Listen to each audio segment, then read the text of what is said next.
Ya, selamat Hari Raya Idul Fitri. Ya, semoga yang berpuasa mendapatkan eh, ya kita eh, pahala puasanya diterima oleh Allah Subhanahu Wa Taala. Oke ya, kita langsung ya, bentar. Absensi dulu ya. Oke,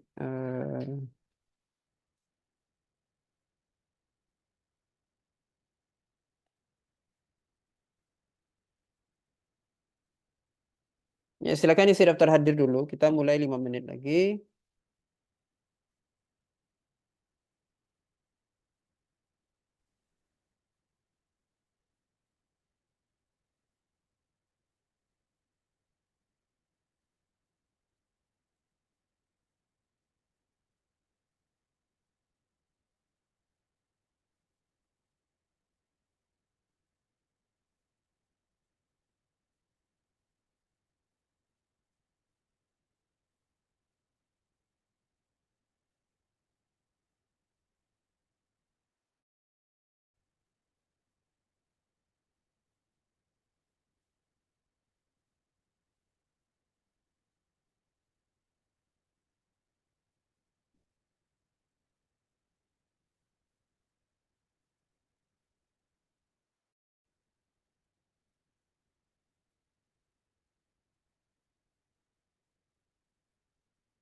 Baik, kita mulai saja ya. Saya belum menyiapkan lengkap ya, mudah-mudahan ya nanti kita ya, sambil jalan saya tambahkan isi slide-nya. Oke. Nah, sebelumnya kita berbicara tentang kelengkungan permukaan, tapi kita hanya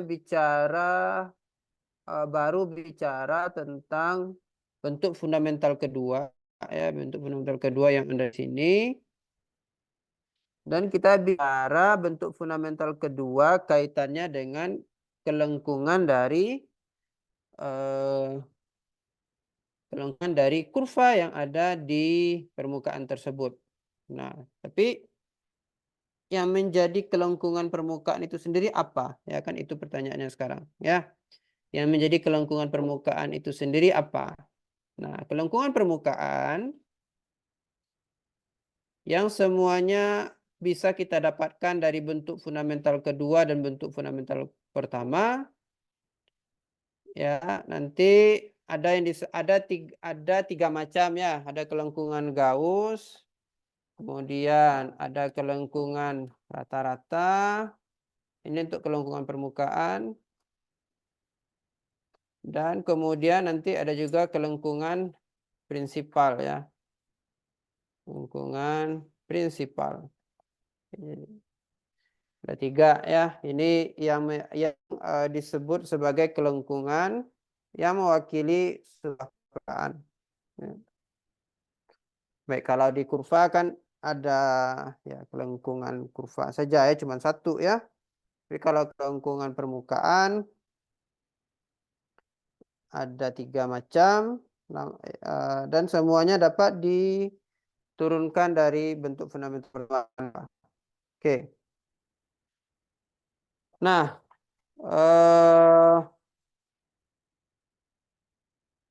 ya, kita mulai dari pemetaan Weingarten. Itu memiliki sifat berikut, ya. Mungkin sebelum saya review lagi, ya, daripada takutnya ada yang lupa. Pemetaan Weingarten itu adalah ya saya review dulu mungkin, ya. Jadi ingat kembali pemetaan Gauss karena kita akan ngulang lagi, ya. Pemetaan Gauss di sebuah titik di permukaan itu diberikan oleh apa? Diberikan oleh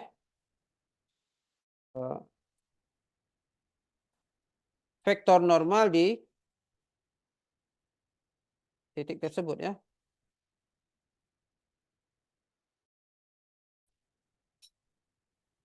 Untuk setiap P di S, oke, dan N-nya ini vektor.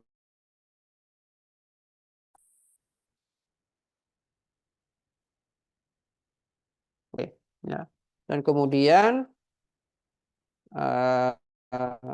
pemetaan Weingarten, ingat kembali Weingarten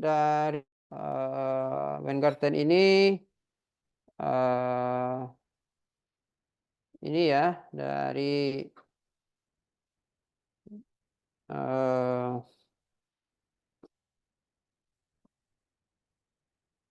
ini bukan pemetaan dari permukaan ke permukaan, tapi pemetaan dari bidang singgung sebuah permukaan ke dirinya sendiri. Dan ini pemetaan linear, di mana ini dinyatakan sebagai minus dari, ya, sorry. Ini adalah minus dari derivatif dari pemetaan Gauss. Oke, ya. Di mana kita sudah menunjuk bab 7, dia memenuhi sifat ini ya. Nah, tentu juga dia memenuhi sifat ini ya. Anda boleh ganti karena di sini V dan W boleh diganti ya. V dan W boleh diganti. Ini bentuk fundamental kedua.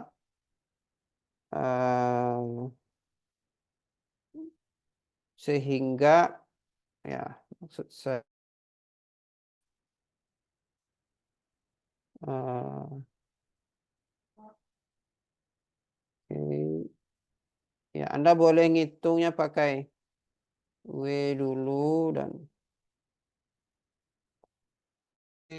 sehingga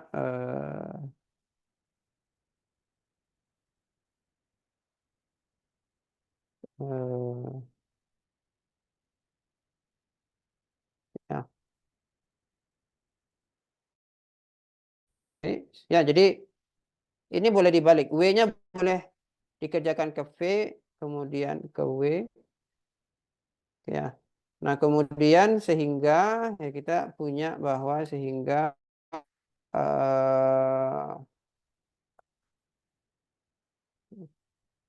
ya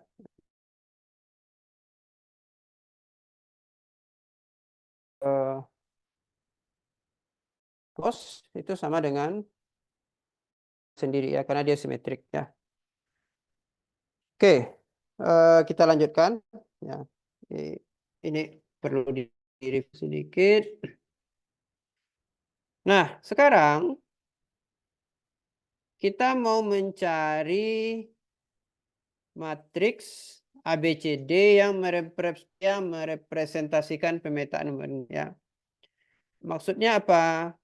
Ya, maksudnya seperti yang saya tulis di atas ini ya. Jadi kalau Anda punya matriks ya, maksudnya itu Anda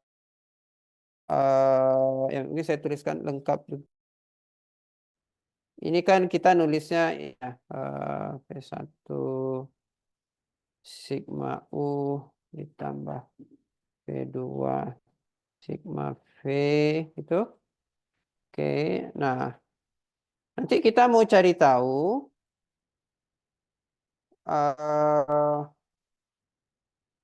dalam apa namanya komponen-komponennya nanti itu pemetaannya seperti apa gitu ya.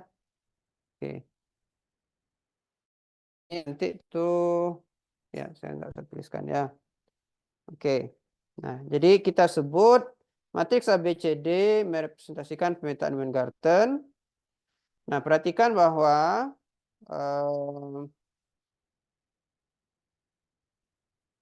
ini matriks simetrik ya, seperti simetrik ya, seperti yang sudah kita bahas tadi ya.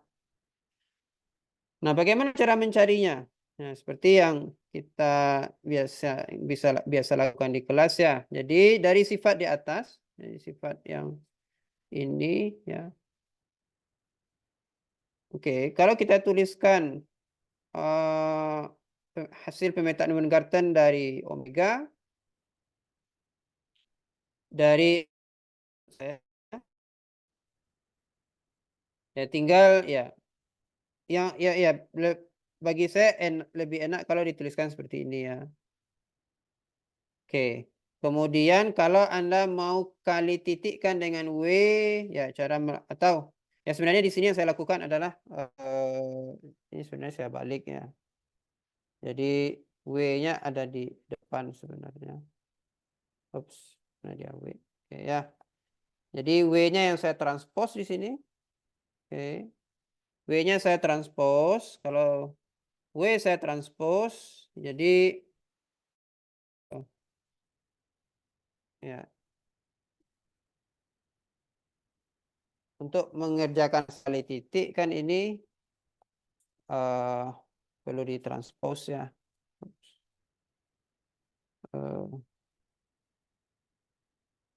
Oke, ini ditranspose. Kemudian ini adalah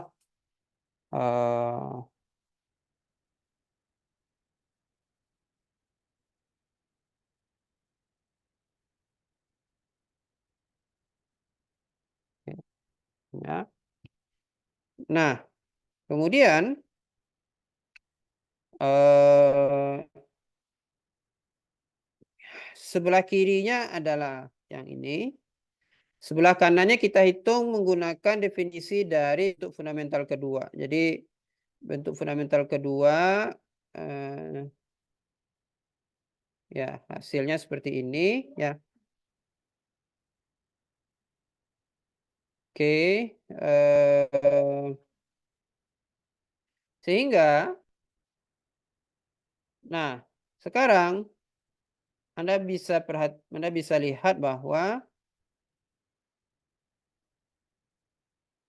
ya hasil kali titik yang matriks ini sudah kita hitung. Oke, ini hasilnya adalah bentuk fundamental pertama ya. Oke. Nah, jadi apa yang kita punya di sini di kiri dan di kanan sama untuk apapun vektor vektor V dan vektor W-nya, maka yang di tengah-tengah ya, yang di tengah-tengah ini harus sama ya. Karena berlaku untuk V dan V manapun. Jadi berlaku untuk V1, V2, W1, W2 apapun. Uh, sehingga kita punya ya. Nah, ini yang kita punya yang di tengah-tengahnya itu sama ya. Di tengah-tengahnya itu sama. Nah, jadi ternyata matriks Weingarten itu adalah ini matriks F2 di mana ini F-nya bentuk ya fundamental ya, bentuk fundamental kedua dikali F inverse di bentuk fundamental pertama. Jadi rumusnya gampang ternyata ya, rumusnya gampang. Representasi dari pemetaan Weingarten. Oke. Sampai di sini ada pertanyaan nggak?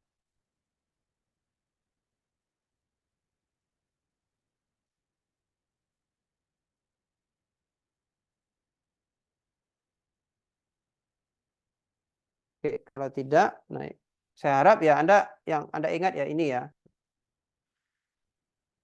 Oke. Nah, kemudian kita punya ini yang saya bilang tadi, bentuk fundamental kedua dan kelengkungan permukaan di bab 7.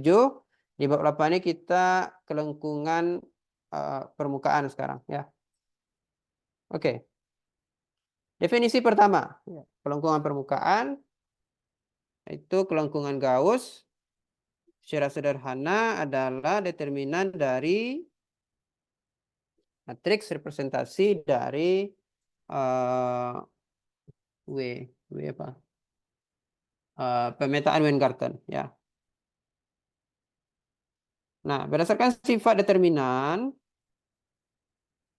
ya ini karena inverse dari F1 maka pada ujung-ujungnya adalah ln min m kuadrat per n kuadrat. Oke, jadi rumusnya tidak susah ya. Nah, oke, kita punya definisi kelengkungan Gauss. Mungkin saya lengkapi saja di sini ya. Saya belum tuliskan. Ada satu definisi lagi kelengkungan rata-rata, tapi kita nggak akan bahas banyak kelengkungan rata-rata di sini. Kelengkungan rata-rata yaitu H didefinisikan sebagai trace ya, trace dari matriks.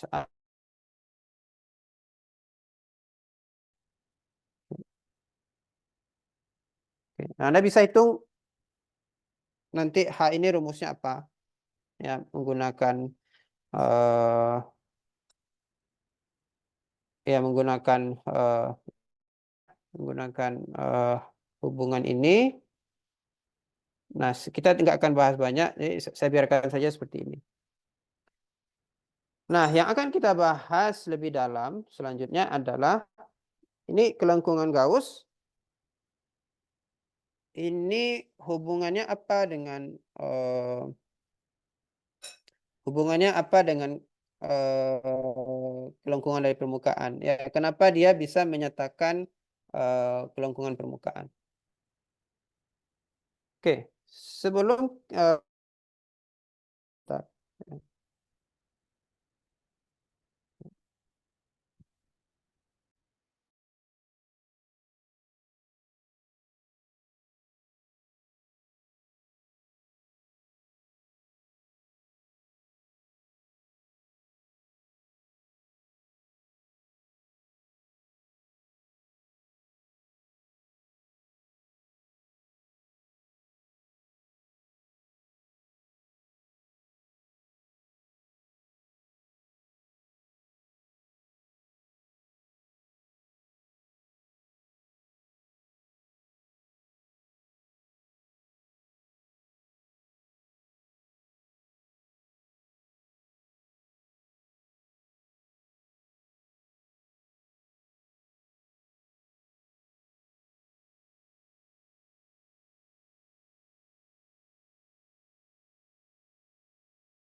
Kita lanjutkan lagi.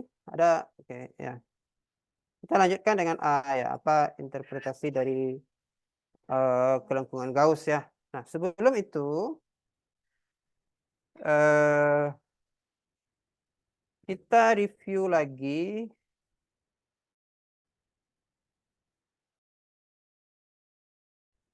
ya, review kurva ya, untuk kurva. Ingat kembali bahwa eh, kelengkungan bertanda untuk kurva itu didefinisikan sebagai D dari eh, saya lupa notasinya apa, mungkin ini dulu saja ya. ds di mana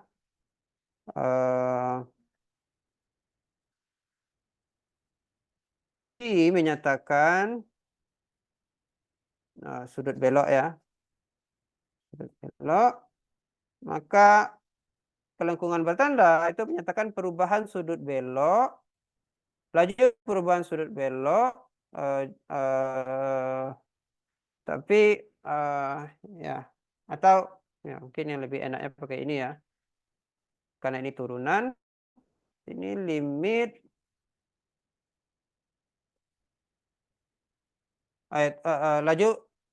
laju perubahan sudut belok per perubahan jarak ya. Di mana kita bisa menganggap ini sebagai limit dari ya seperti biasa definisi turunan.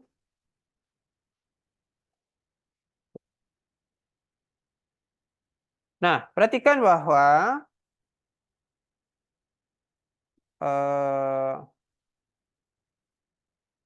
delta dari sudut belok ya itu menyatakan perubahan ini ya perubahan arah tangen vektor ya, perubahan arah tangen vektor. Oke. Nah, ini juga bisa menyatakan perubahan dari tangen vektor. Biasanya kita nyatakan sebagai gamma dot.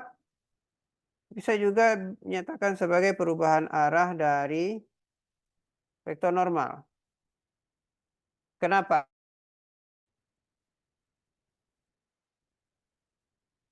Hanina ada nggak Hanina?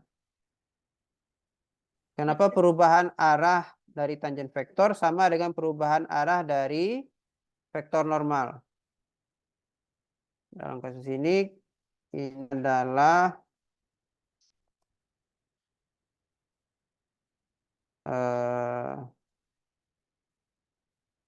ya, kenapa? Hanina ada nggak? Hanina? Hadir, Pak. Ya, kenapa kenapa ini sama?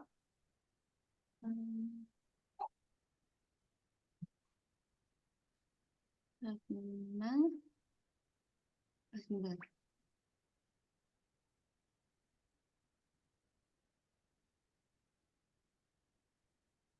Apa hubungan antara tangen vektor dengan n? Oh, karena enggak, bentar.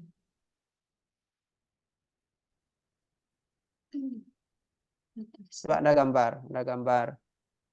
Hubungannya apa? Kalau gamma dot berubah sejauh delta P, vektor normalnya berubah sejauh delta P juga. Kenapa?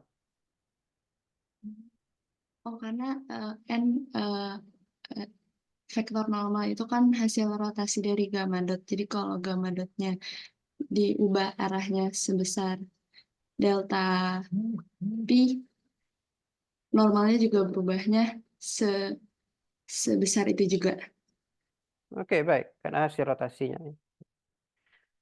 Oke, terima kasih, Anina. Nah, jadi ini yang pertama, delta P ini perubahan dari vektor normal. Dan kemudian, ya, delta S.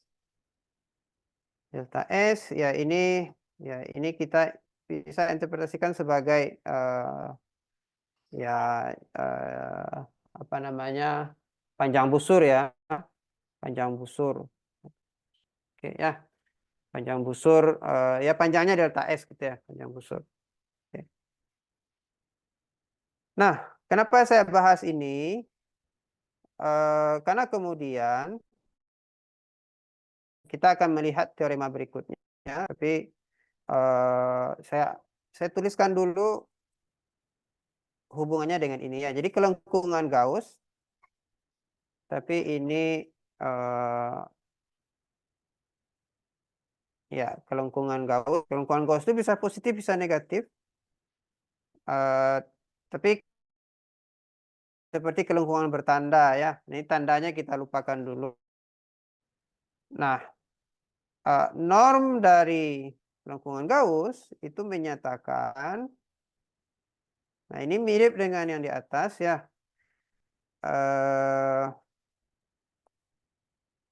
Limit dari delta R menuju 0 Apa itu delta R? Nah, kalau di kurva kita bicara delta S yang menyatakan panjang busur, sekarang kita bicara delta R, menyatakan luas daerah yang makin lama makin kecil ya. Makin di sekitar suatu titik di permukaan. Dan, nah, ini sama delta P-nya kemudian diganti dengan delta N ya. Ya, ini delta N perubahan vektor normal kemudian dibagi dengan delta R. Nah, jadi delta P-nya delta P-nya kita anggap sebagai perubahan arah dari vektor normal, tapi kemudian pembaginya adalah luas daerah ya. Oke, ini interpretasi dari kelengkungan Gauss. Jadi seberapa besar laju perubahan vektor normal ketika kita bergerak sedikit atau ketika kita mengitari sebuah daerah yang luasnya delta R ya. Oke, jadi kalau seandainya ya Anda bayangkan permukaan bola, kalau jari-jari permukaan bolanya kecil, luas daerah yang kecil itu sudah menyebabkan perubahan besar ya, artinya kelengkungannya jadi besar di situ. Kalau jari-jari bolanya besar, maka ya untuk luas daerah yang sama perubahan vektor normalnya itu lebih sedikit. Oke, ya. Nah, buktinya bagaimana ya? Buktinya bagaimana? Tentu ini harus dikasih ini juga. Baik, nah buktinya bagaimana? Oke. Ini kita bahas nanti dulu. Ya, ini teorema yang mau kita bahas ya. Jadi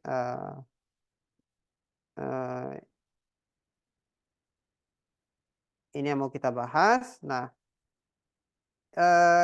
ini agak berbeda dengan yang tadi ya, agak beda dengan yang tadi. Oke,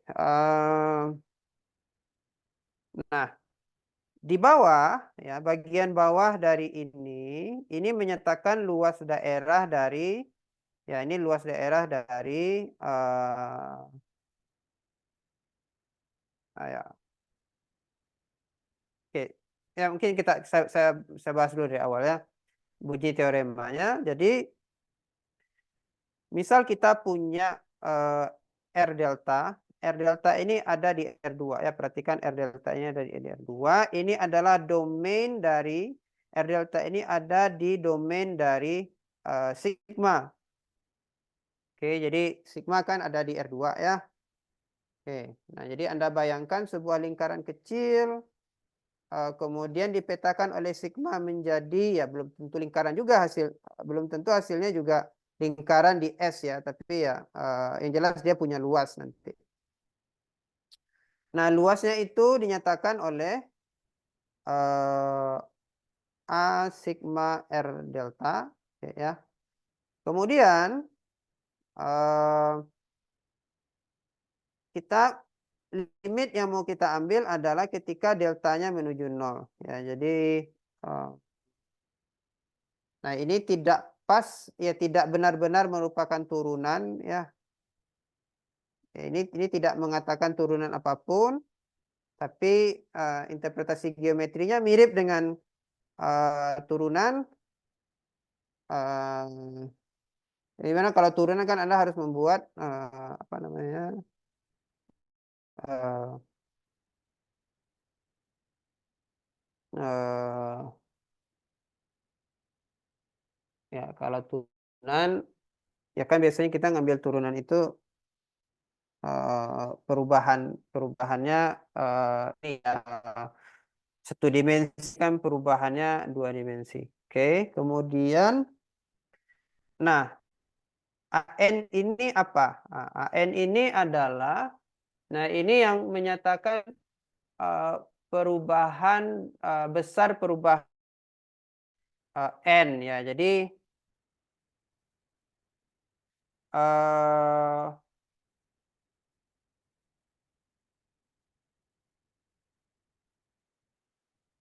AN ya kan ingat kembali bahwa pemetaan Gauss itu memetakan tiap-tiap titik di sigma R di sigma R delta itu ke n-nya ya ke vektor normalnya. Kemudian vektor normal ini ujungnya ada di permukaan bola satuan. Nah, kalau kemudian sigma R merupakan sebuah daerah ya, sebuah apa ya, daerah di S, maka G hasil pemetaan Gauss dari ini juga merupakan sebuah daerah di permukaan bola satuan. Ya. Nah, ini yang kemudian ya bisa kita interpretasikan sebagai perubahan dari vektor normal ya. Jadi kalau apa namanya luas yang dihasilkan besar berarti vektor normalnya dari satu titik ke titik lain itu berubah sangat besar kan. Coba bayangkan. Tapi kalau luas yang dihasilkan kecil maka ya berarti vektor normalnya tidak banyak berubah. Oke, sebagai contoh Anda bayangkan permukaan sebuah bidang, vektor normalnya kan tidak berubah sama sekali ya. Oke, mungkin saya tanya dulu. Christophorus ada? Iya, Pak. Oke, untuk misalkan permukaan S-nya adalah bidang, maka hasil peta dari kira-kira hasil peta ini berupa apa? G dari sigma R deltanya berupa apa? Kalau seandainya S-nya adalah bidang.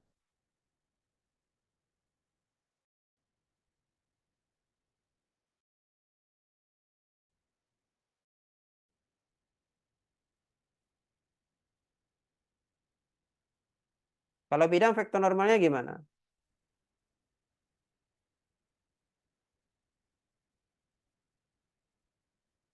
Halo? Belum paham, Pak. Kalau bidang vektor normalnya bagaimana? Sebuah bidang vektor normalnya gimana? Dari titik ke titik vektor normalnya bagaimana?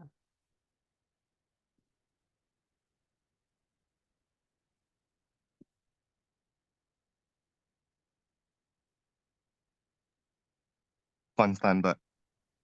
Konstan. Baik. Jadi hasil dari pemetaan Gauss gimana?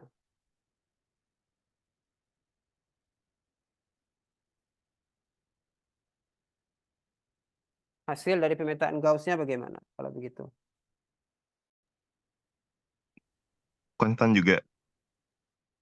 Apa secara intuisi atau secara intuisi geometri hasilnya berupa apa?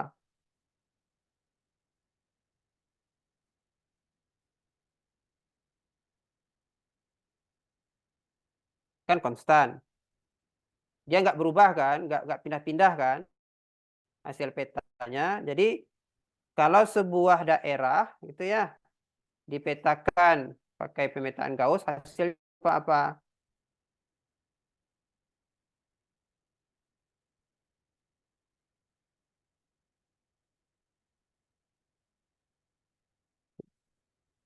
Kebayang nggak?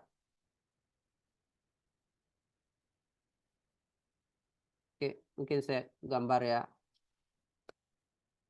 Oke, nah mungkin pemetaan oke, kan kalau pemetaan konstan kan gini ya.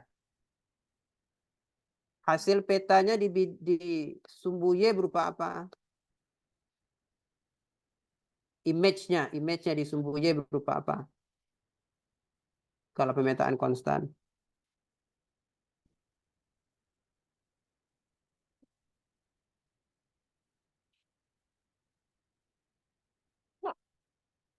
Oke, coba Anda tinjau daerah ini.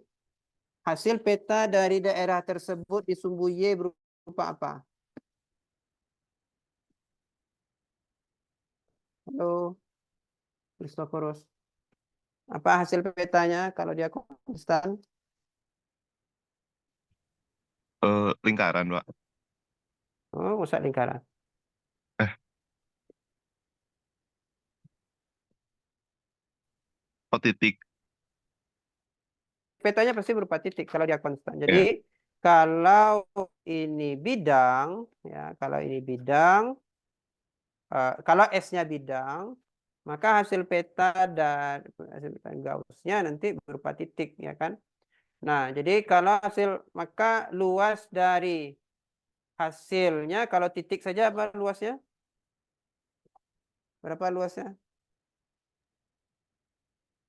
1. Kalau titik berapa luasnya? Titik, titik, titik punya luas nggak? Atau, Oh, 0, 0. iya, luasnya 0 ya. Jadi ya, ini kebayangkan ya. Jadi kalau Anda punya bidang, maka eh, kalau Anda punya bidang, maka jadi ya vektor normalnya kan nggak berubah. Jadi hasil peta Gauss-nya yang menyatakan besar perubahan, ya, besar perubahan vektor normal itu 0 dan secara intuisi eh, bidang tidak lengkung ya, tidak mempunyai kelengkungan, ya otomatis kita paham bahwa ya kelengkungan Gauss-nya harusnya 0 ya. Kira-kira begitu. Oke, mudah-mudahan ya eh, pembahasan ya kita bisa dipahami ya sebelum kita masuk ke apa namanya bukti yang lebih matematisnya. Oke, baik. Sampai di sini ada pertanyaan nggak?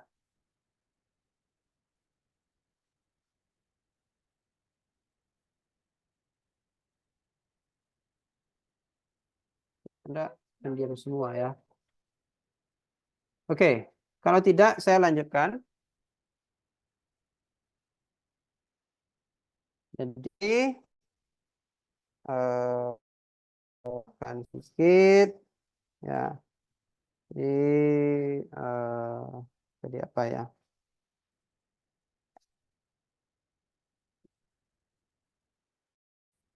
Ya, ini menyatakan ya besar perubahan dari vektor normal ya secara intuisi.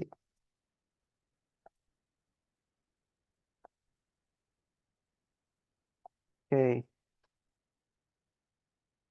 Nah, ingat kembali bahwa kalau kita mau menghitung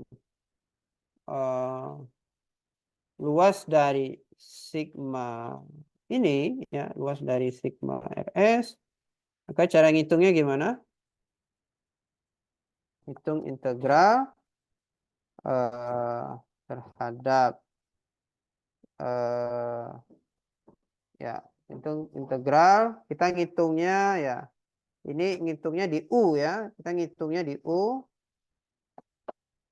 Jadi kita pakai integral lipat 2 di U.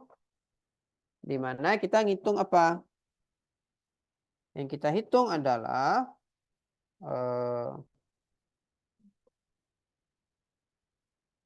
ya, coba diingat lagi. Ya, ya mungkin saya jawab langsung saja ya.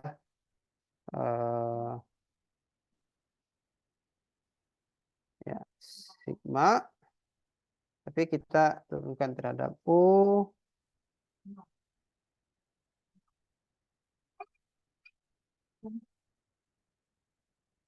Ya,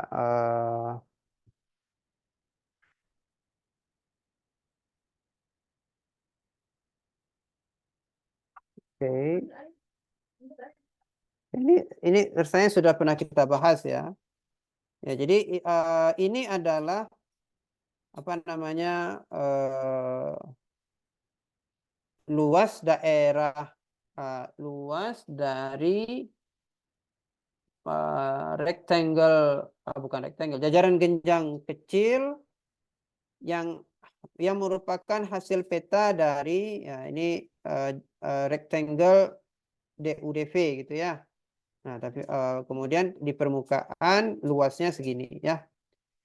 Yang tidak lain ini adalah ya kita sudah kenal ini sebagai sigma U dan sigma V ya. Kemudian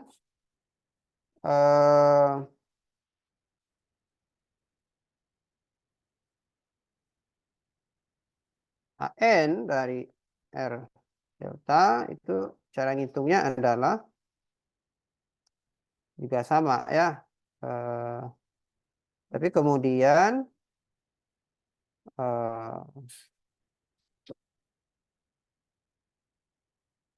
ya kita sekarang harus ngitung pakai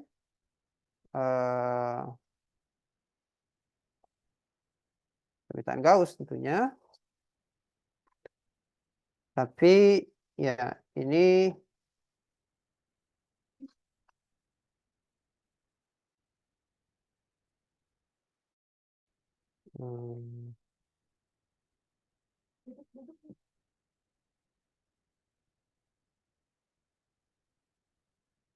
bentar.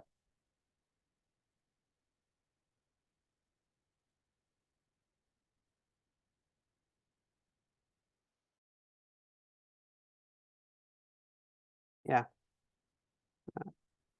karena kemudian ya kita mau menghitung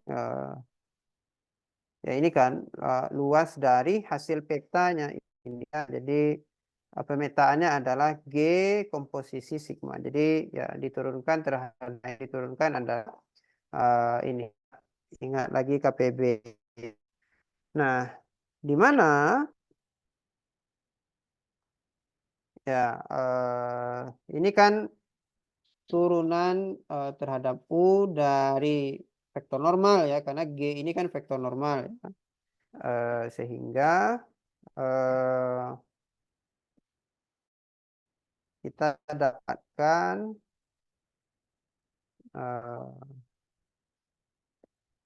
ini adalah minus ya ini kan sebenarnya apa namanya derivatif dari G ya, derivatif dari G diaplikasikan ke sigma U dan kemudian dari definisi derivatif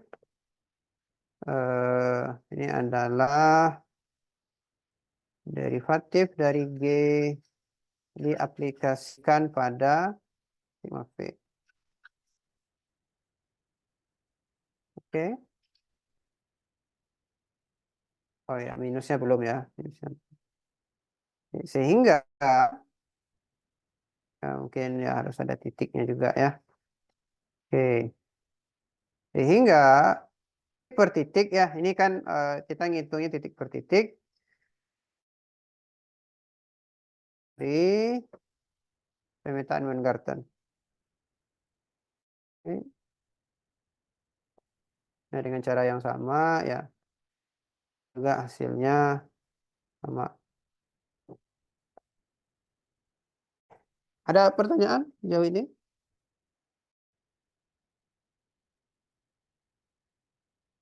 Oke, sehingga ini tidak lain adalah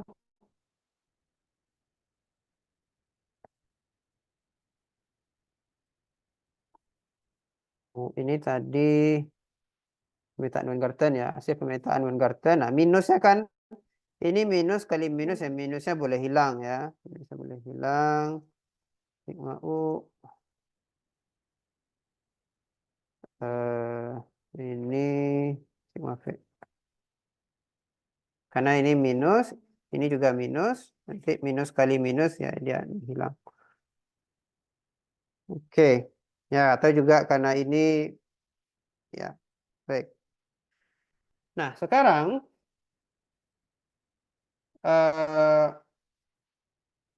kita menghitung ini ya. Jadi bagian pentingnya sekarang yang harus kita pahami adalah ini.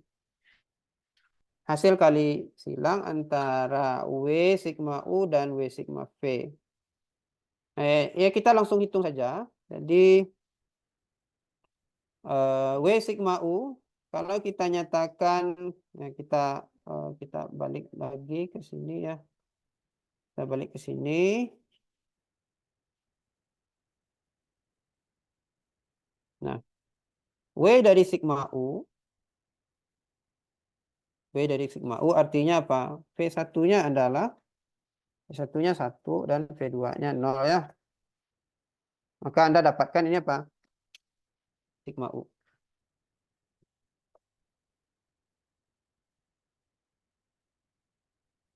Ya, Anda bisa baca sendiri bahwa ya ini hasilnya adalah A sigma U dan B sigma V. Ya. Kalau Anda hitung di sini,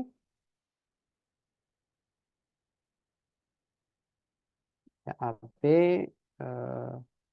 sebentar. Oh, sorry, C ya. Kan C, sorry. Eh,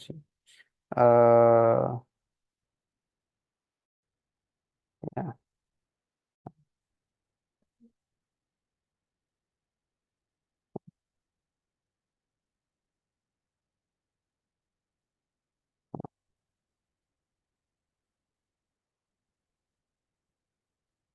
Hmm?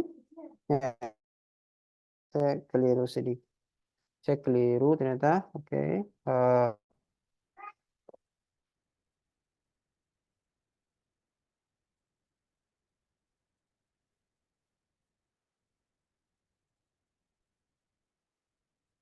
sehingga ya ini harusnya C ya. C ini B sehingga nah kalau kita kali silangkan ya ini kali silangkan sifat distributif ya. Distributif kita kali silangkan A sigma U kemudian kali silang B sigma U ini langsung hilang karena dia sejajar dia kan vektor yang sama ya jadi kan vektor yang sama sekali silangnya 0. Ya, di sini kemudian ditambah dengan A kali D sigma U cross sigma V. Ya. Nah, ini saja yang tinggal. Kemudian C BC sigma V kali sigma U. Ya. Kemudian CD sigma V kali sigma V. Nah, CD kali sigma V kan 0 ya. Oke, kemudian kita tulis ulang sigma V cross sigma U menjadi minus sigma U cross sigma V. Sehingga BC menjadi minus BC dan kita dapatkan di sini ada K. Ya. Pada akhirnya ini adalah integral dari eh,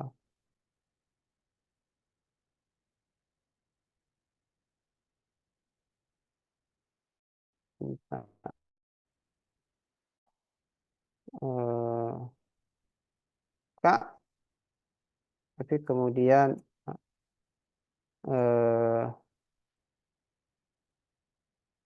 dari sigma U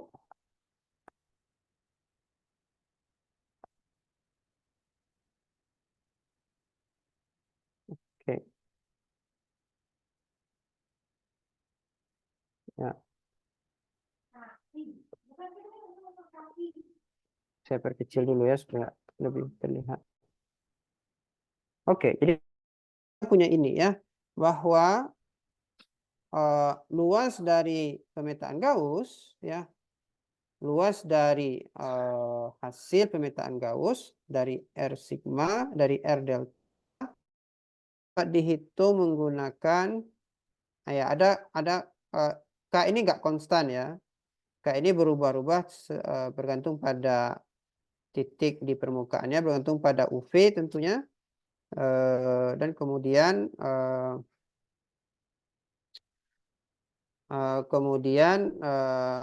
sisanya adalah hal yang sama, faktor yang sama dengan A sigma R delta ya. Oke. Dan kemudian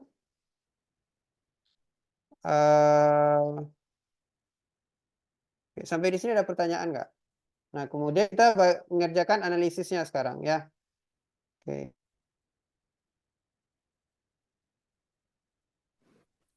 Baik, kemudian sampai di sini ada pertanyaan dulu nggak?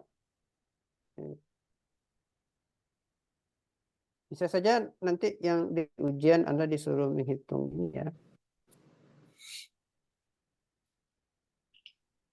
Oke, ada pertanyaan?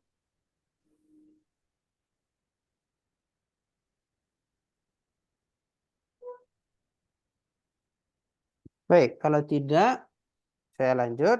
Nah, sekarang kita lakukan analisisnya ya, bagian analisisnya. Jadi karena kita mau menghitung limit kan, ini limit analisis ya. Analisis. Oke. Untuk menyatakan bahwa limit dari delta menuju 0 dari AN per A sigma sama dengan K mutlak dari K, maka ya kita gunakan definisi limit ya. Jadi membuktikan bahwa kita akan buktikan bahwa untuk setiap delta delta terdapat epsilon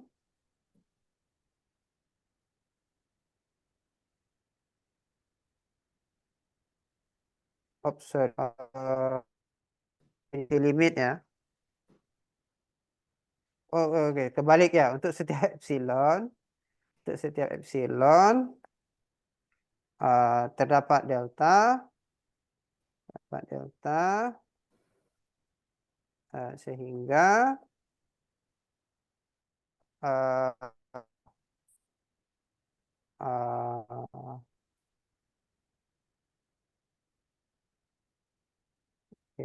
jika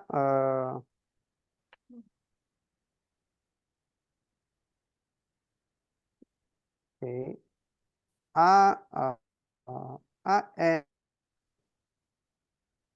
selisih AN dengan selisih ANR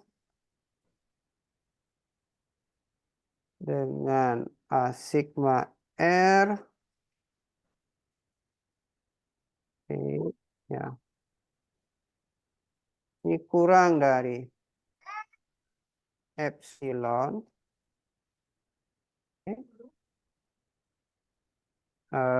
ya sehingga ya salah ya sehingga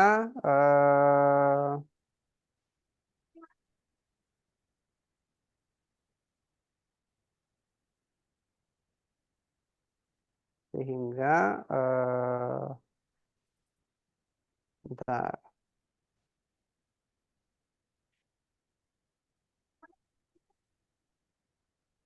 Sehingga jika jika eh,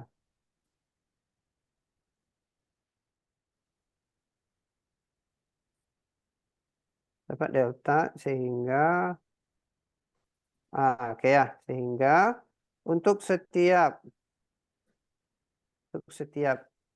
R delta, untuk setiap daerah berbentuk lingkaran dengan jari-jari delta berlaku ini ya. Oke.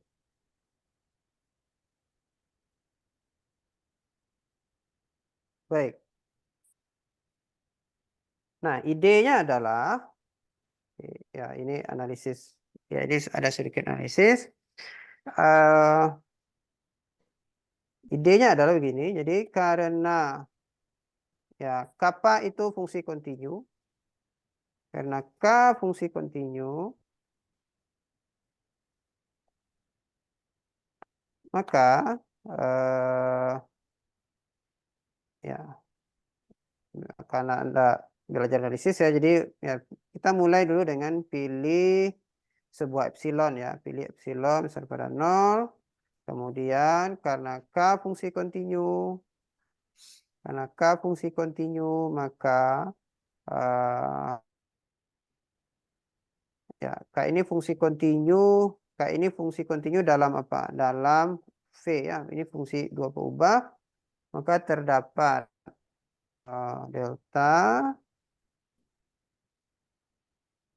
sehingga jika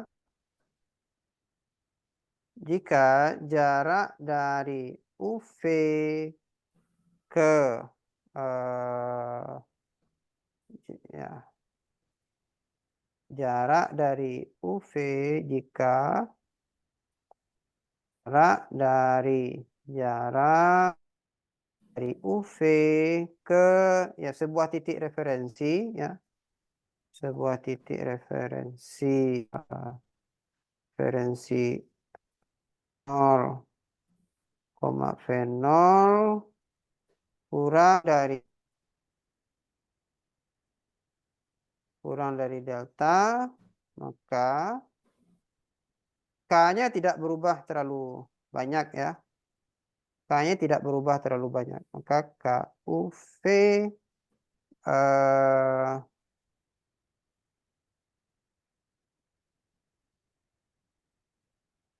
dia tidak berubah terlalu banyak di sekitar koma nol.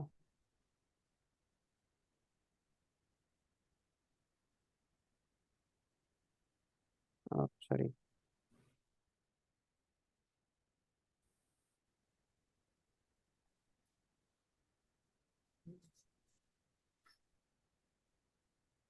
Oke, ya. Jadi KUV-nya tidak berubah terlalu banyak. Kemudian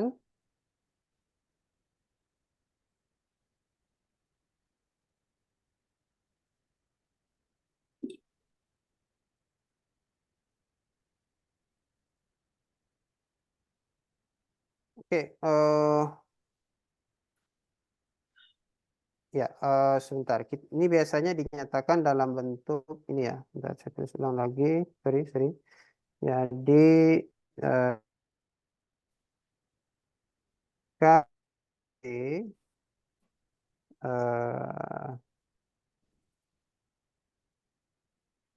0. 0 ini kurang dari epsilon. Oke, sehingga kalau kita ambil mutlaknya 2 kali ya, juga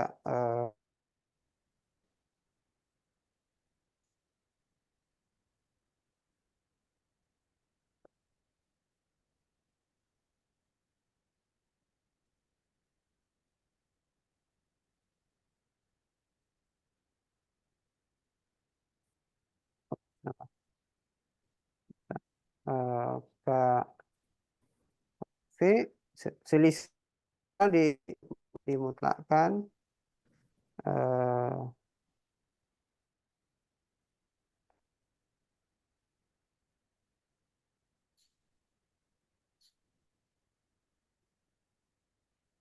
waduh.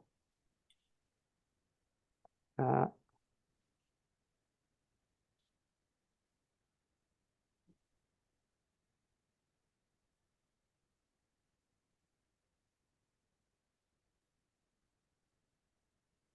oke. Oke, selisihnya tapi sekarang dimutlakkan juga kurang dari epsilon. Kurang dari epsilon. Oke. Nah, jadi akibatnya adalah ya kita maunya yang tadi ya, ini yang kita mau bahwa K dari KUV di sekitar 0,0. Oke, ini ada di antara eh, eh,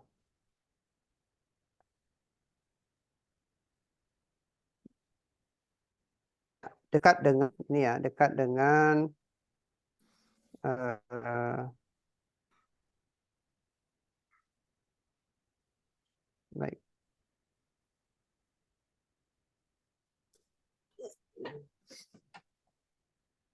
Oke. Nah, akibatnya adalah kalau kita menghitung ya, kalau kemudian kita hitung ini ya, sekarang ini kita hitung.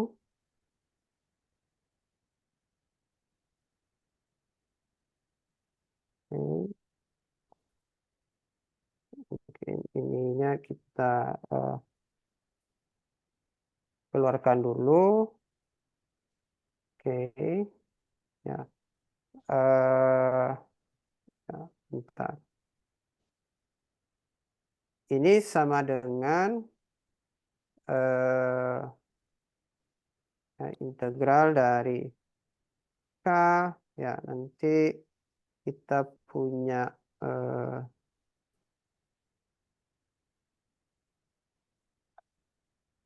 ini dan nah daerah pengintegralnya kan sama ya, yang beda cuman oke, kita fokuskan ke sini dulu saja supaya lebih ringkas. Eh, dan kemudian eh, karena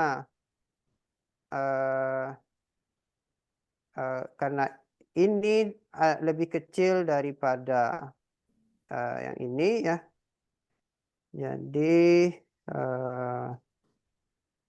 integral dari oke,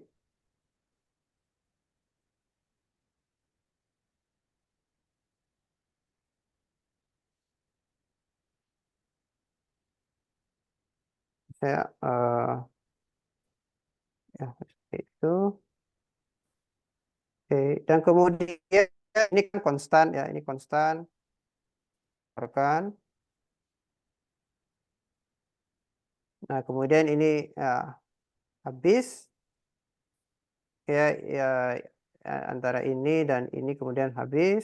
Ya, sekarang tinggal ya, ini saja.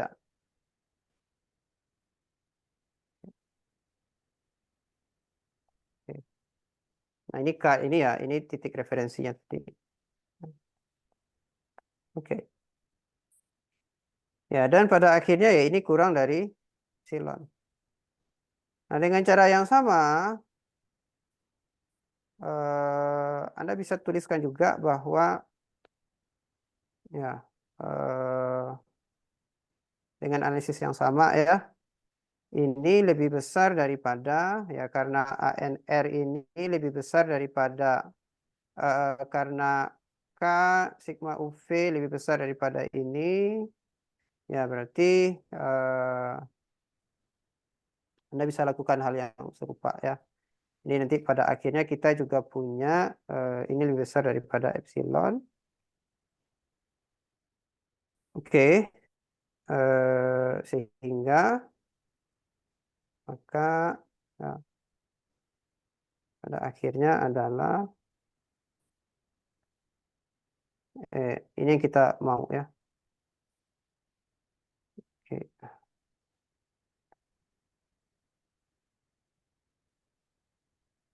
Baik.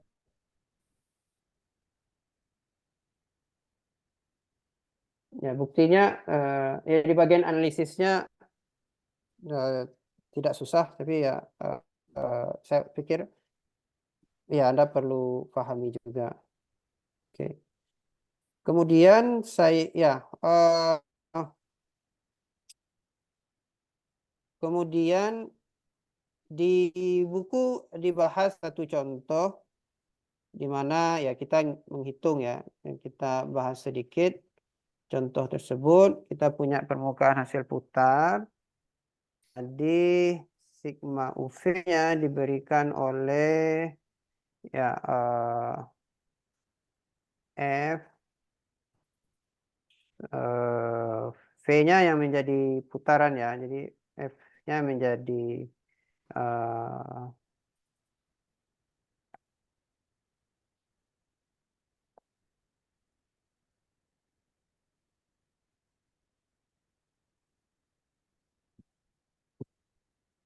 oke. Ya, nah ini kita sudah hitung. Saya contek saja dari buku. EFG-nya adalah ya dari buku ya. EFG-nya adalah E-nya di sini 1, F-nya 0, dan G berat. Oke, kemudian L-nya diberikan oleh ya,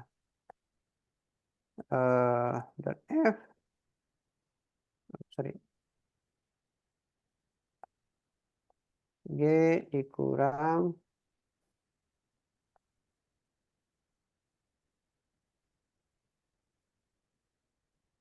kemudian M-nya 0 dan N-nya adalah ya tolong di ya ini hasil yang kita sudah hitung kemarin. Nah ya sehingga C-nya ya langsung kita hitung pakai ini saja.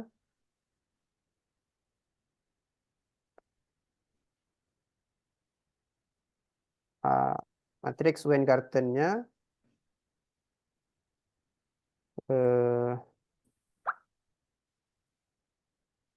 harus dihitung ya.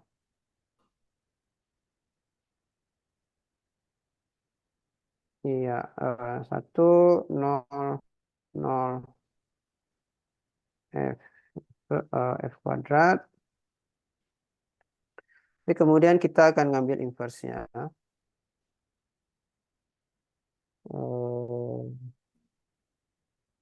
Kemudian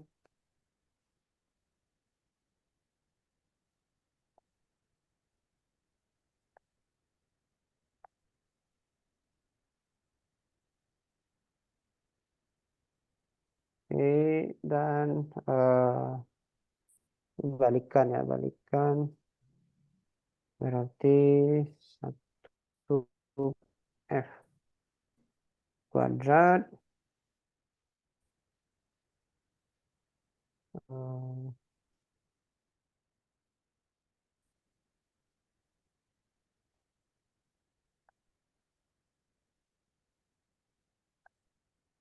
Nah, 1.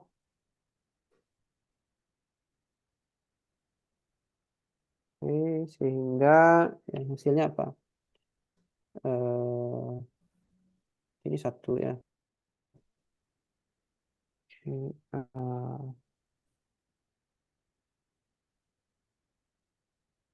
Satu.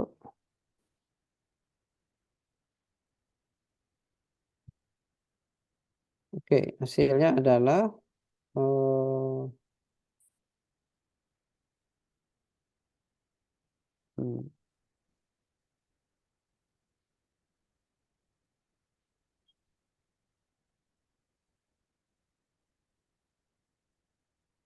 hmm,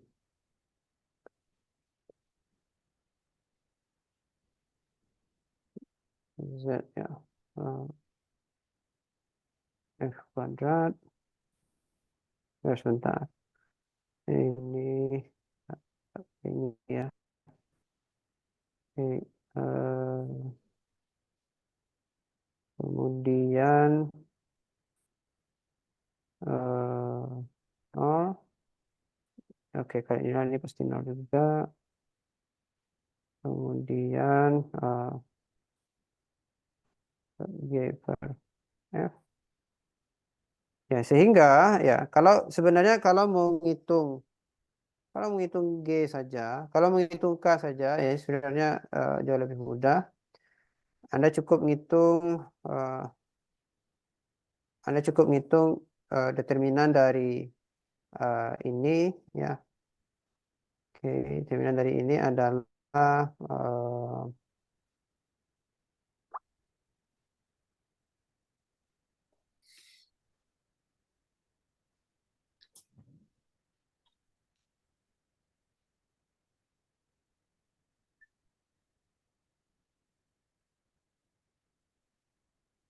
dibagi dengan determinan dari matriks yang ini. Oke. Tapi kalau ya, oke. Tapi ya kalau kita juga mau ngitung H ya, kita mau ngitung rata-rata eh, kelengkungan rata-rata ya ini ya Anda harus cari eh, Anda harus pakai matriks ini gitu.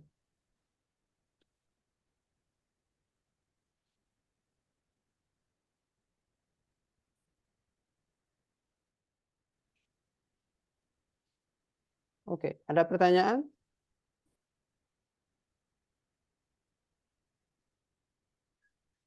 Bentar.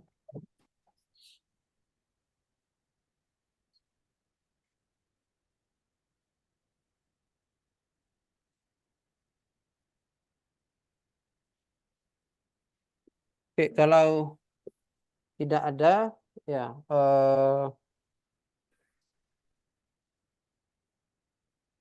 ya kita cukupkan sampai di sini saja.